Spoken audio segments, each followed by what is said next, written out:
401k advisors want to build a scalable practice, but aren't always sure what to do next. Welcome to Outcomes, the podcast designed to help advisors think, make decisions, and cast a vision to create a business for the future. Here's your host, Ross Marino, financial planner, author, speaker, and CEO of Advisor2X. Welcome to Outcomes, the podcast. Today, I am joined by Brian Graff, CEO of ARA. Welcome, Brian. Thanks, Ross. It's a pleasure to be here. I appreciate it. I have to say, I've been to the 401k Summit.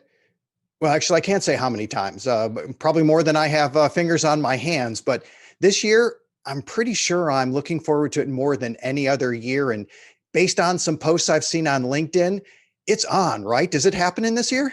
Oh, absolutely. 100% on. We're really excited. September 12th to the 14th at Mandalay Bay in Las Vegas. I was out there almost a couple of weeks ago to do some planning, frankly, catch up on a lot of planning that we would have normally been doing over the last year, which for obvious reasons we could not. But we have caught up. We're ready to go. Registration is open at napasummit.org. We've have record registration already. Particularly among advisors. Obviously, there's a lot of excitement. We're going to be throwing some great events at night. We're House of Blues and Royal Machines, otherwise known as the Napa House Band, will be playing with Mark McGrath and Dave Navarro, and a lot of others apparently. And then the second night, we're going to be at an outdoor club and throwing basically the New Year's Eve party that you didn't get to have this past year. So it's going to be great fun, lots of fantastic content. We're going to be, talking about pretty exciting developments from a legislative and regulatory standpoint. I know some of which we're going to touch on today, ESG, fiduciary, but also some big things that Congress is considering, like a national requirement that everybody has to have a plan. So just that, little thing. So lots going on, lots to hear and learn about, but also lots of fun. And of course, the great opportunity to see all your friends in the industry again, which is something I'm sure everyone is excited to do. So again, September 12th to the 14th, Vegas, napasummit.org. Commercials over. Now, I'm an East Coaster like you. So when I hear the New Year's Eve party that we didn't have, and I know we're going to be in Las Vegas time, that ball might drop when I normally wake up in the morning. So do I have to stay up till midnight on Vegas time? Of course you do. Absolutely. It's Vegas. Come on, Ross. Oh, man, I'm going to need a nap, Brian. I'm going to need a nap, but we'll be ready. I think pretty much everyone at Summit needs a nap after Summit is over. I mean, it is a marathon or sprint, actually more better described, because it goes for about 48 hours, but it's nonstop. And listen, I'm sure there's lots of folks you want to catch up with, so you'll stay up. I'm not worried about it. Yeah, I'm looking forward to it.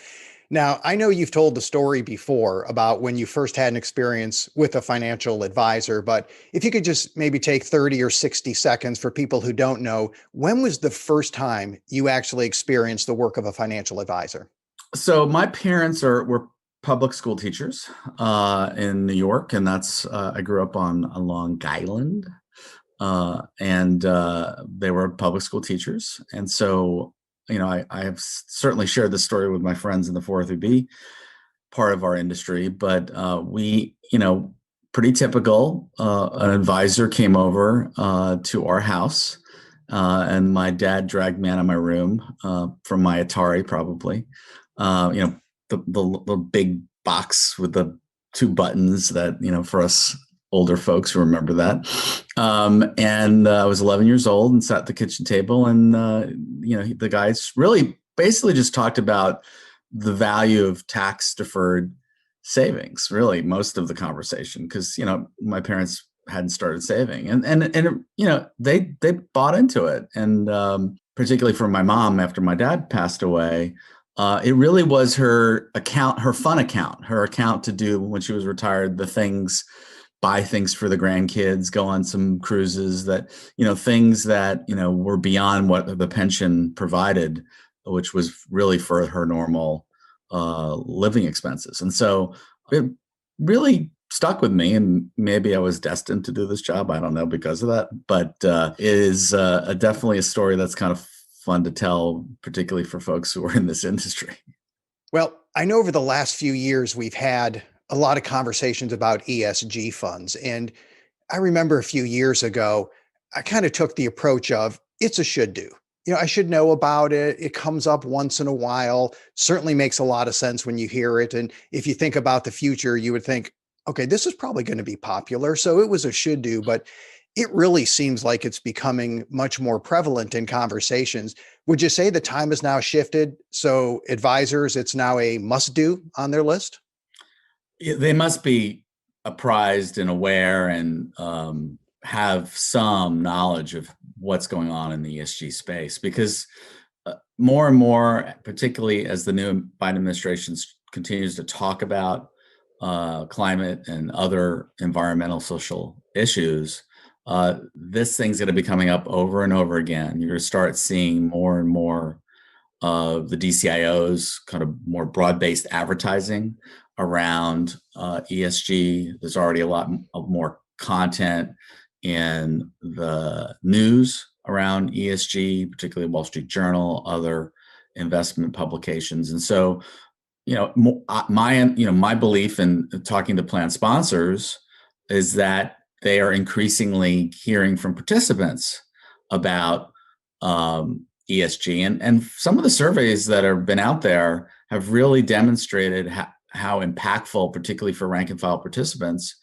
ESG can be. It's something particularly younger participants are interested in talking about, and a lot of the surveys suggest that they'll save more if they were offered the opportunity to be in ESG investments. So all of that momentum isn't going away. Quite the contrary, it's going to increase. I've said in several forums that when the Trump administration decided to go down this road and do that regulation, my prediction was that it was going to ultimately have the opposite effect, because ESG and ERISA was sort of the sleepy, techie issue that ERISA lawyers like to whine about.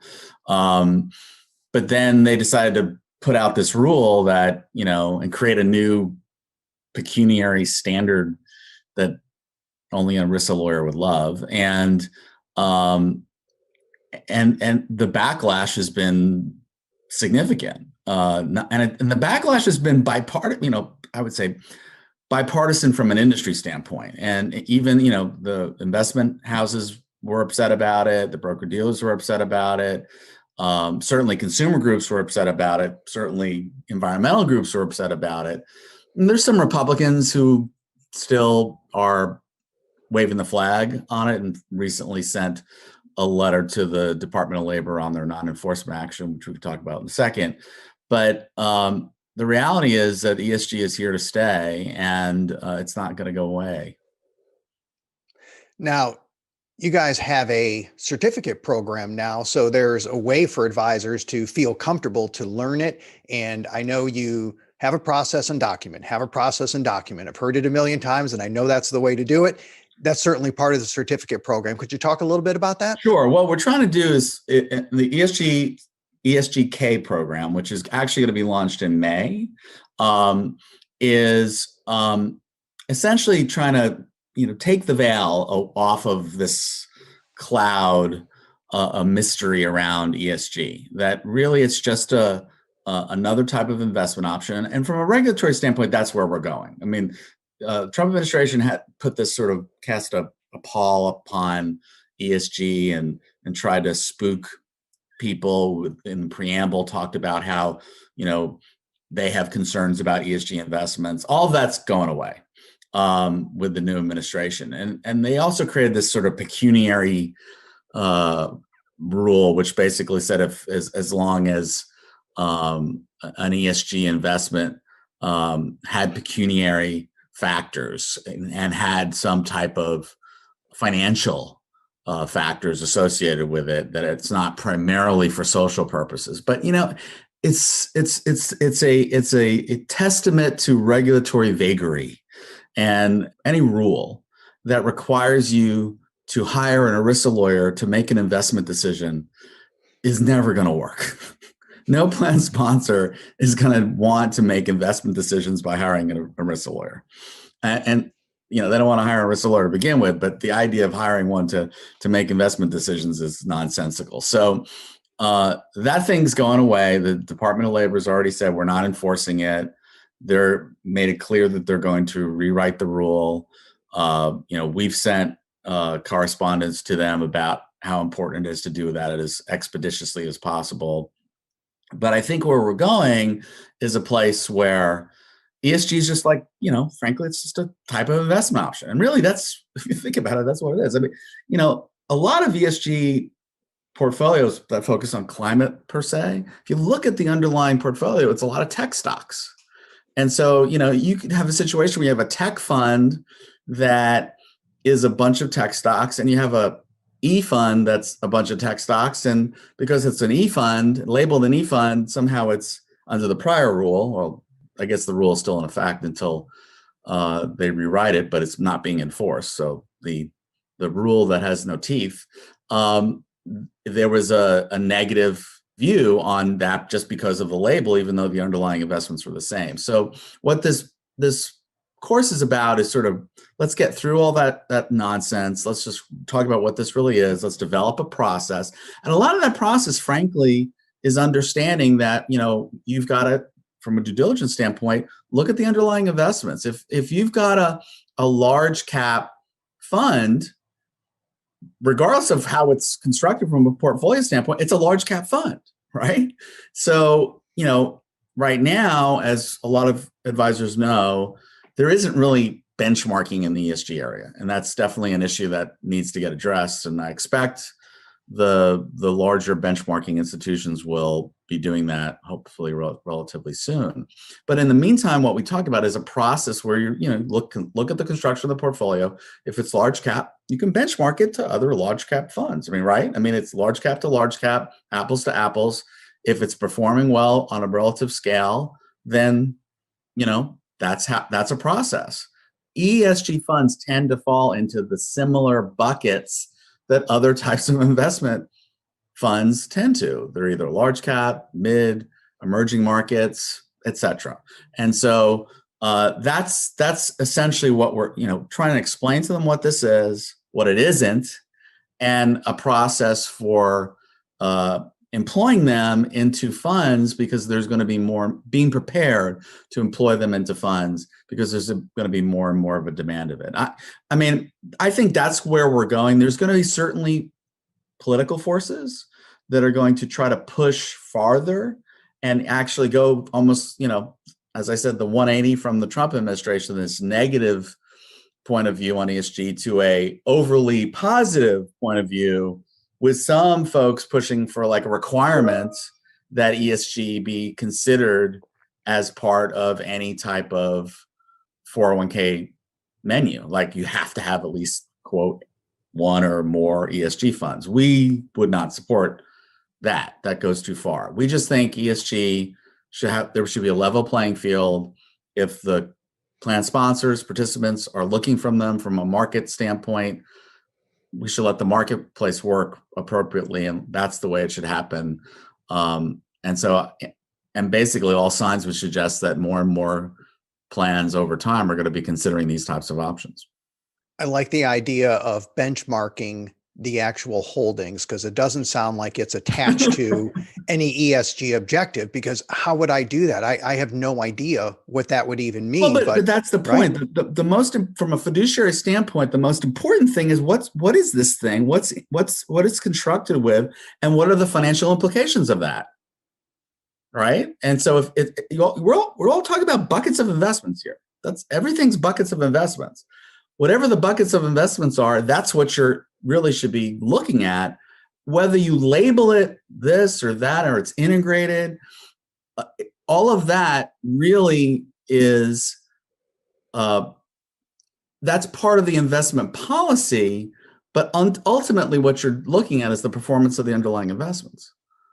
And that makes sense. Now, you mentioned that you had the Trump administration and now we have Biden, and there's going to be some changes. Well, when I hear of just a something little. new, yeah, just a little, right? So not only is this new, there's also going to be some changes. And as it relates to ERISA, that kind of scares me a little bit. Should I be a little afraid of that, or how should I approach it?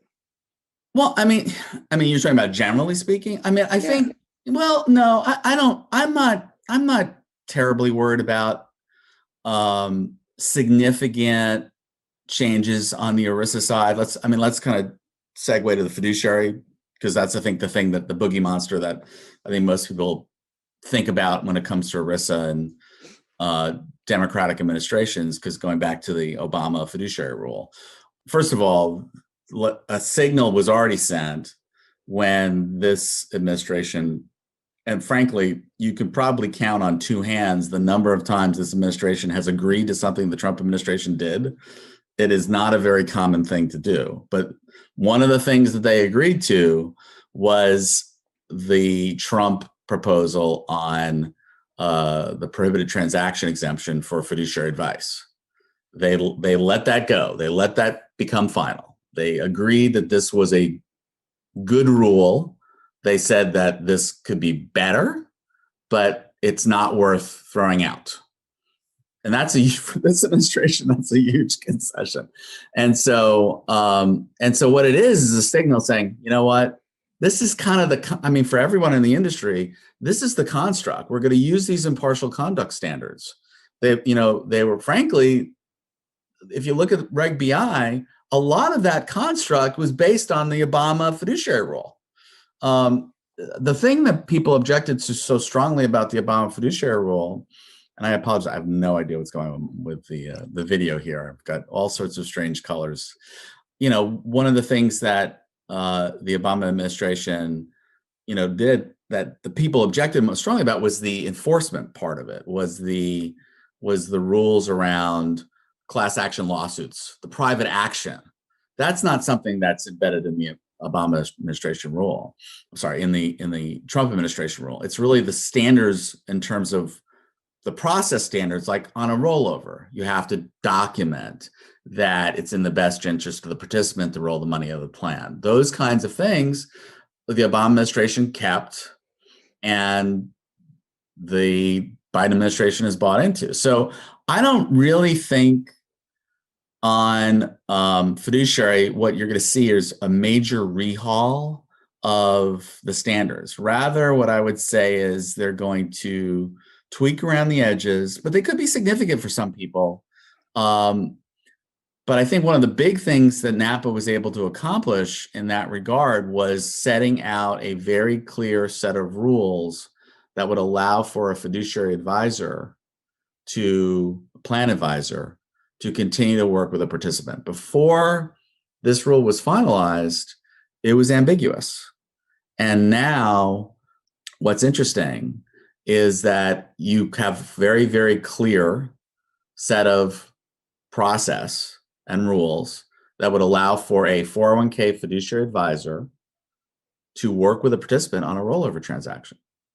Before, it was unclear whether that advisor could continue that relationship because of the conflict. Now, it's absolutely okay. Now, you probably know of some changes that are likely as far as the tax code goes, or some that maybe they're likely, maybe not, but they still have to be on our radar. So how about you talk a little bit about what's coming up in 2021?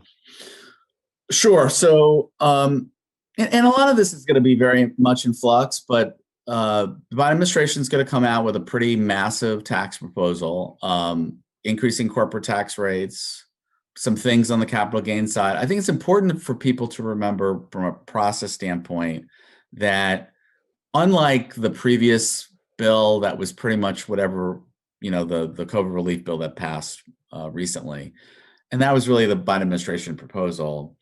When it comes to tax changes, Congress feels a lot more ownership, particularly the tax running committees, the Ways and Means and Finance. They don't just, do whatever the president says. I don't care who's in parties in charge. I used to work for that committee. These guys do not just accept whatever the administration is at the time. It's very much this is our process. We do it. We do what we think is right. And the members of the committee feel a lot of vested interest in being involved in the construction of the proposal. So whatever comes out of the Biden administration, I do not assume it's going to be exactly the same. Now, general principles, increasing corporate rates, increasing rates on capital gains, carried interest, those kinds of things are definitely on the table. Estate taxes, reducing the lifetime limit, from what it is now under the Trump Tax Cut and Jobs Act down to probably before then, closer to 5 million.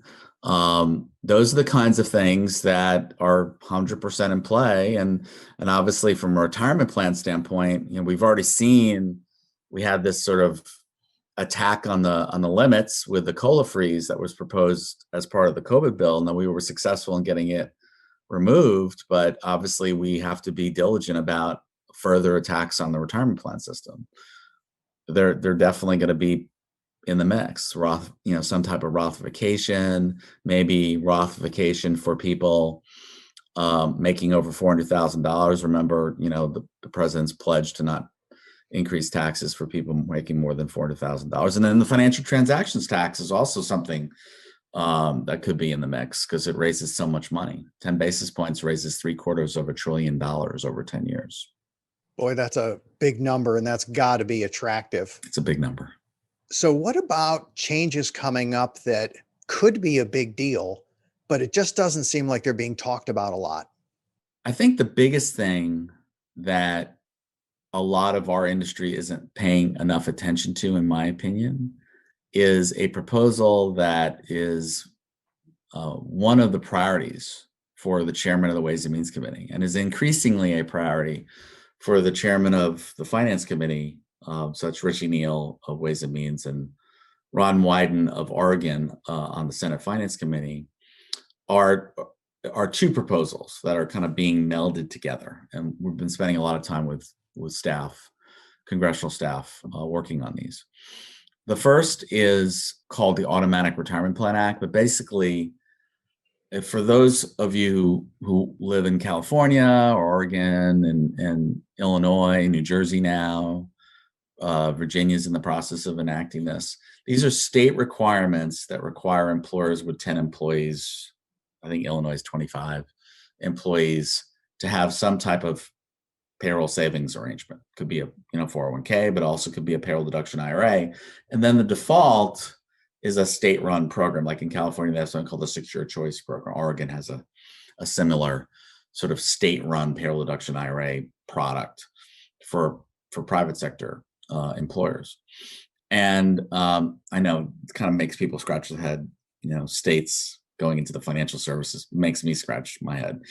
But that's that's part of this deal. I kind of look at these proposals as there's two components. One is the mandate to have a plan, and then the fact that the state creates this product to satisfy the mandate. I would certainly prefer the mandate without the product personally, but that's the way the world works. In any event, what this Ways and Means proposal would do is nationalize that. It would create a national requirement instead of the state by state approach, which is getting kind of unseemly from a coordination standpoint. And it would require all employers across the country to have a retirement plan of some kind. Now, it's not going to require employer contributions. It's not going to mandate that you have to use the federal government product. They may reinstate the MyRA as a default. And by the way, there's also going to be, the tax credit for new plans. They're going to, instead of making it 50% up to $5,000, it's going to be 100% up to $5,000. It's basically they're trying to say it's a cost-free requirement to the employer. So the real question is from a macroeconomic perspective, I've seen the numbers. There's like 30 million people making under $100,000 who have access to a plan. I think if you include some of the potential, anyway, you're talking about 40 million new, just this proposal, 40 million new entrants into the system. and the numbers really add up. And so let me keep on going, and then I'm going to ask the question. So the second part of this proposal is Chairman Wyden's proposal, which would take the savers credit, which is really underutilized and not, frankly, been successful at encouraging savings, and transform it, just throw it out and start over and create a government matching program for moderate income workers. What do I mean by this? Basically, based on your tax return income levels, families making up to $85,000 could get a 50% match up to $2,000 in savings. And that's per spouse. So you're talking about a maximum $1,000 government match for each spouse in a family. And that's a significant amount of money. We kind of think of that as, small potatoes. I think a lot of wealth advisors would. But if you're looking at it from a macro standpoint now, and by the way, that part of the proposal, the first part's, new coverage. What I'm talking about now applies to everybody, even if they're in an existing plan, even if the plan provides a match already. This is an extra match. And by the way, this match goes into the 401k or IRA of the saver. It's deposited by the Treasury into the account. Now, some of the record keepers listening go, oh my God, how's this going to work? Well, we're going to have to figure that out.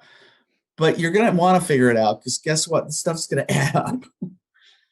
1,000 here, 1,000 there. You start talking about some real money. And I've seen the math on this, and I'm not going to tell you exactly what the numbers are, but we're talking trillions of dollars of news between the two proposals, because now we're assuming there's going to be a lot more gig workers who are going to take advantage of this.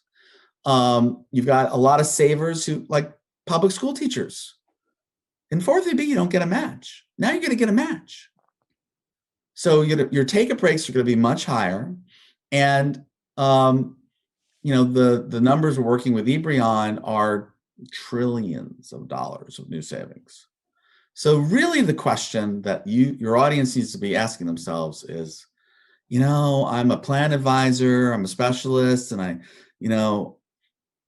our whole industry, I love my Napa community, that, but we spend ridiculous amounts of time and money fighting over 50,000 plans. That's it. That's all we do. We all are fighting over the same 50,000 plans. There's 600,000 plans. We ignore 550,000 of them, and we fight over the 50,000 that have more than $30 million. That's all we do, right? And somehow there's all these small plans out there, and there's got to be a way to make that part of what you do. And that's the question that this is going to force the audience to think about. Because if I'm talking about the combined proposal adds roughly 50-ish million people into the system. 50 million. Wow. A lot of people. Okay? 50 million new entrants to the system, trillions of dollars. I'm not talking about trillions of dollars that we would normally get. I'm talking about trillions of extra dollars that we would normally get over the next 10 years between the new savings and the government match.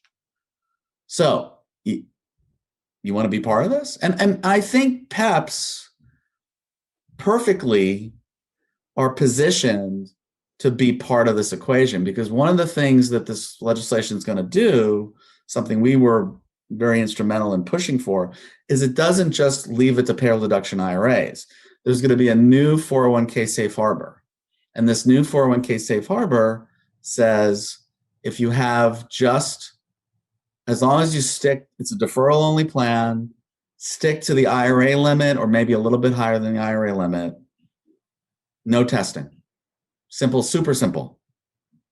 And so you can go out and sell a 401k platform product, no testing, through a PEP, combined 5500 form, easy peasy to small businesses. It's a payroll slot. We talked about 403B before. People in that industry, what they do, and we kind of, a lot of times plan advisors kind of look askance at 403B advisors, like, what are these guys doing? They're knocking on teachers' doors and coming to my parents' house and selling them little Well, what they were doing was they were selling a relationship. It's not just the 403B. It was a holistic financial services relationship with my family. Well, now I sell a 401k PEP to a small business that has to have one. And all of those participants become potential clients of my practice. You need to be thinking participant business, not plan business. And that's what this, when you're talking about 50 million new customers to the financial services industry, someone's going to want to look at that as an opportunity. Since I started in the 401k part of this business close to 20 years ago, I've been frustrated with what it takes for small employers to install a 401k plan and what it takes on the back end for that. So every year, I think I start a little more hopeful that it's going to happen. They're going to come up with a way. And now technology has certainly increased. The PEPs are out there. I hope we're getting to that point, because if it becomes a mandate on the federal level, if the technology is there, you're certainly addressing the distribution challenges. I mean, I've often said small plans are sold or not bought, right? And you're dealing, you're addressing that sold part by making it a requirement for those employers. But it has to also be a mindset that's different, Ross.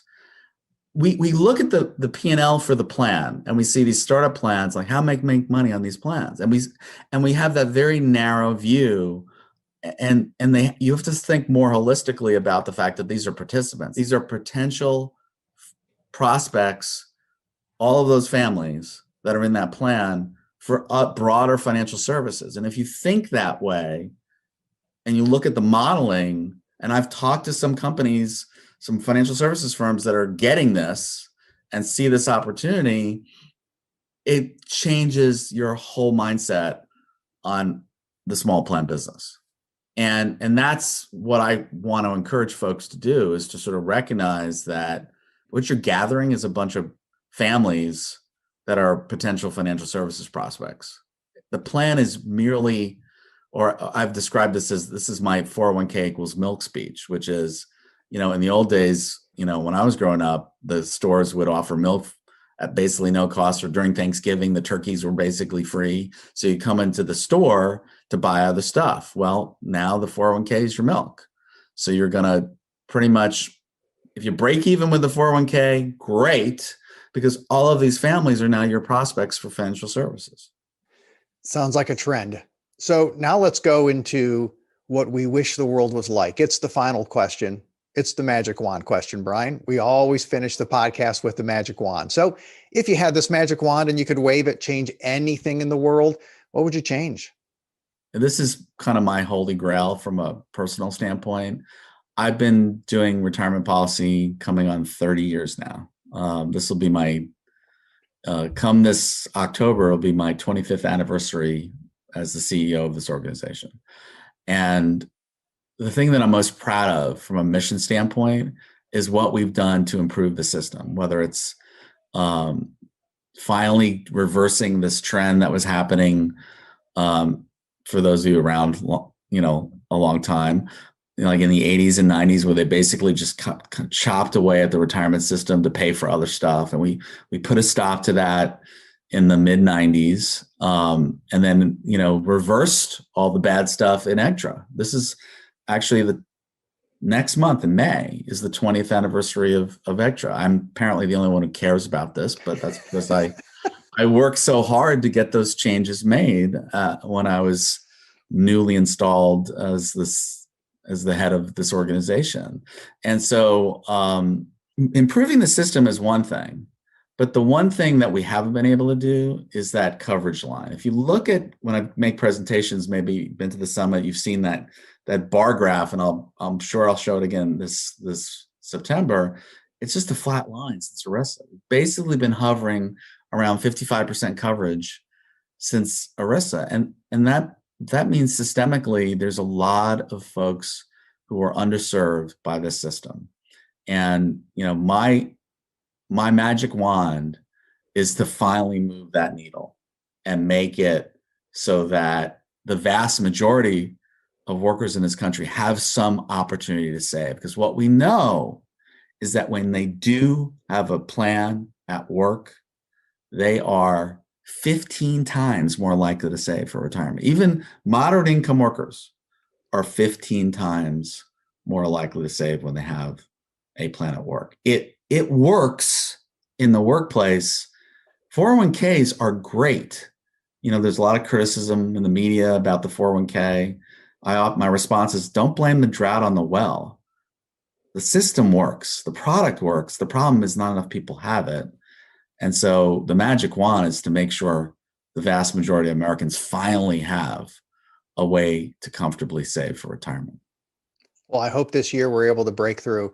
Brian Graff, thank you so much for being on the show, and I look forward to seeing you in Las Vegas. Absolutely. Thank you, Ross. Bye-bye. Thank you for listening to Outcomes. Subscribe now to be notified when new episodes become available. The information covered and posted represents the views and opinions of the guest and does not necessarily represent the views or opinions of Advisor 2X. The content has been made available for informational and educational purposes only. The content is not intended to be a substitute for professional investing advice. Always seek the advice of your financial advisor or other qualified financial service providers with any questions you may have regarding your investment planning.